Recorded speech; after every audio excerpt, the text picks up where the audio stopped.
میں آل محمد کا وکیل ہوں، بائبل کا وکیل ہوں، قرآن کا وکیل ہوں، قرآن کا وکیل ہوں، انجیل کا وکیل ہوں۔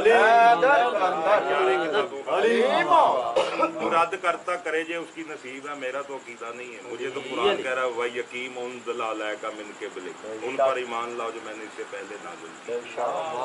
جس کو قرآن میں سورۃ آل عمران میں عیسیٰ مسیح بھی فرما رہا، جب دنیا میں انی عبداللہ، میں اللہ کا بندہ ہوں، میں نبی بن کر آیا ہوں بنی اسرائیل کی طرف، میرے سامنے میری نشانی نبوت کی یہ ہے کہ میرے سامنے یہ جو توریت پڑی ہوئی ہے، میں تصدیق کرتا ہوں یہ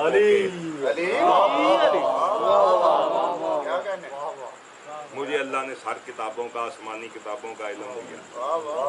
اگر وہ منسوخ ہوگی تو ان کا علم کیوں دیتا؟ اللہ اپنی باتوں کو منسوخ نہیں کرتا۔ بہرحال لوگ کیے بیٹھے، ان کی اپنی قسمت، مجھے نہیں پتا کیا ان کا کوئی دین پتہ نہیں کیا، قرآن سے الگ ہے۔ ہم تو قرآن کے ساتھ چلتے ہیں، قرآن اور اہل بیت کے ساتھ چلتے ہیں۔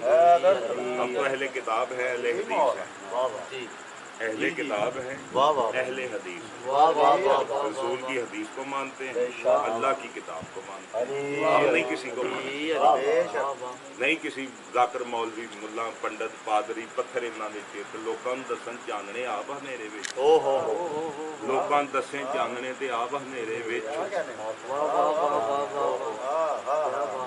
بلے شاہ جی کہہ رہے تھے، میں نہیں کہہ رہا، ملا پنڈت پادری پتھر انہاں دے چیت لوکاں نوں دسن چاننے تے آپ ہنیرے وچ۔